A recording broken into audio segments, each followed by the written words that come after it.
What is up, guys? Today we are doing a full refresh on the control arms for the 3000 GT. As you can see, it was definitely needed. These ball joints have seen better days. The bushings are pretty done for as well. As you guys can see, I went ahead and did this side already. I went ahead and started polishing it up too. Want to give it a nice fresh coat of paint because I don't really like the way that looks. But got the polyurethane bushings in with the sleeves for the bolt. It's not going anywhere. Got the big polyurethane mount right there and a brand new ball joint and snap ring.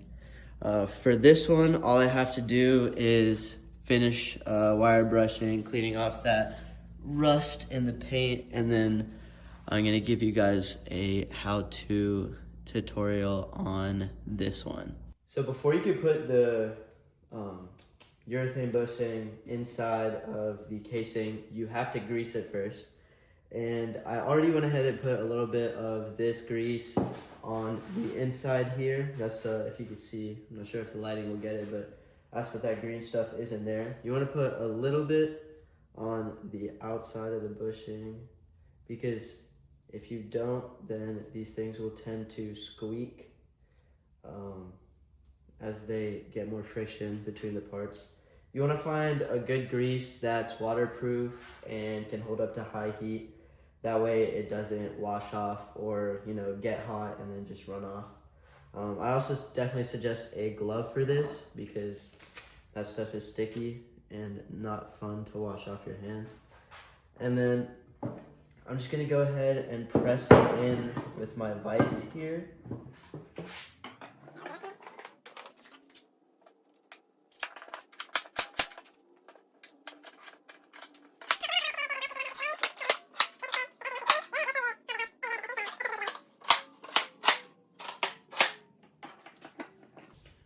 And just like that, bushing is in. As you can see, there's no gap. A little bit of that grease came out, but you could just wipe that off.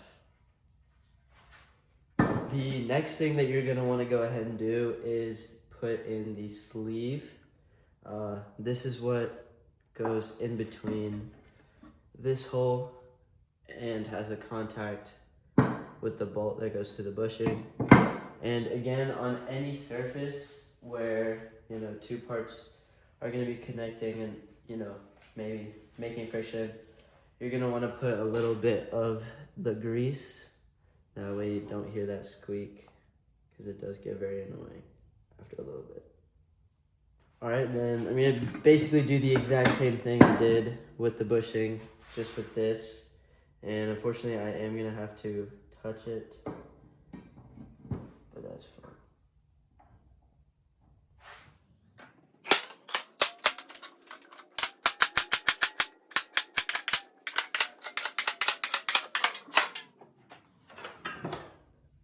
And there we go, just like that. The bushing is in. I just need to wipe it down a little bit, but it's in, and it's not going anywhere. So for anyone that may be doing this at home, in order to get started on the ball joint, it could just be for the brand of ball joint that the previous owner had installed. But for this particular one, in order for the snap ring to come off, the boot has to be removed first. These snap rings don't have the traditional plier holes for one of these.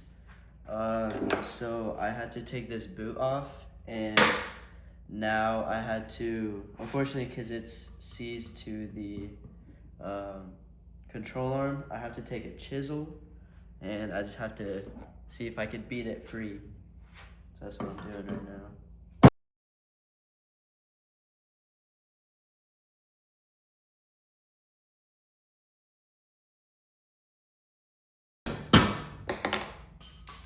And just like that, the snap ring is off. You want to make sure that when you're using a chisel, if you use one, you want to make sure that you are the flat part of the chisel is the one touching the control arm.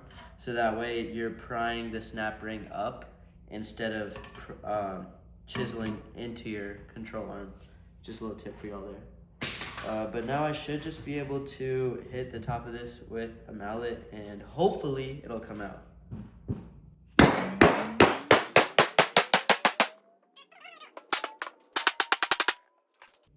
Okay, so it's not coming off as easily as I would like, so I'm gonna go ahead and put a little heat to it and see if that does anything.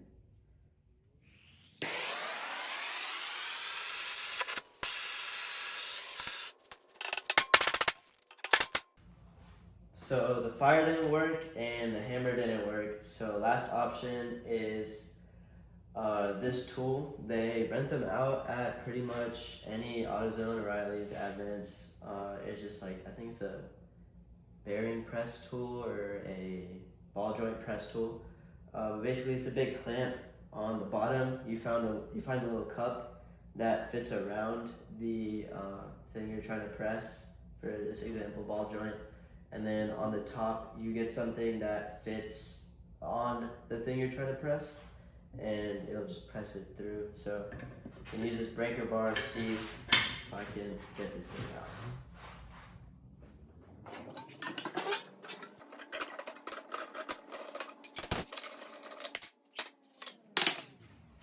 And now that we got it out most of the way and loosened, we could just take a socket or honestly even hit on this. And boom, it's out. All right, so now that the ball joint is out, I recommend you take a wire brush or a drill brush if you got it, and just clean out where that old ball joint was. That surface is gonna be like kind of rusty and not flat, so the mating surface probably won't hold it in as good as it's supposed to. So I'm gonna go ahead and wire brush this, clean it out, and we'll see how it's looking. All right, so now that you went ahead and cleaned the surface, you feel the inside is very smooth, don't feel any scratches or anything like that that can mess with how the two surfaces go together. So I'm gonna go ahead and grab the ball joint and go ahead and start pressing it in. Alrighty, and just like that, the ball joint is in. Alright, so next up is to replace the bushing in here. I went ahead and pressed out the little metal insert that was in this hole with the tool right there. And then next up, I'm going to take this saw with a metal blade on it, and I'm going to cut a little slit from about here to there. And then I'm going to use this chisel and I'm going to chisel out. It's very important that I don't scratch this outside shell right here, but I'm pretty confident in my ability. So let's go ahead and get it started.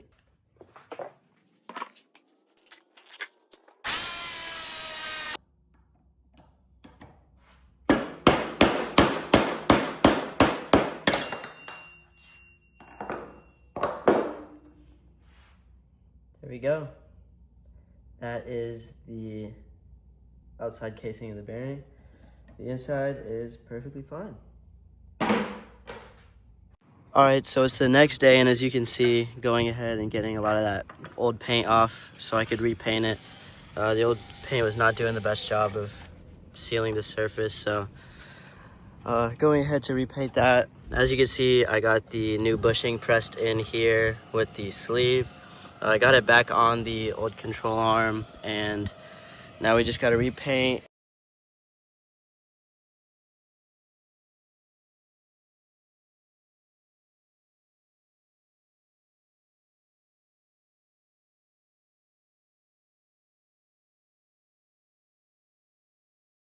And we'll see how it comes out in the next part.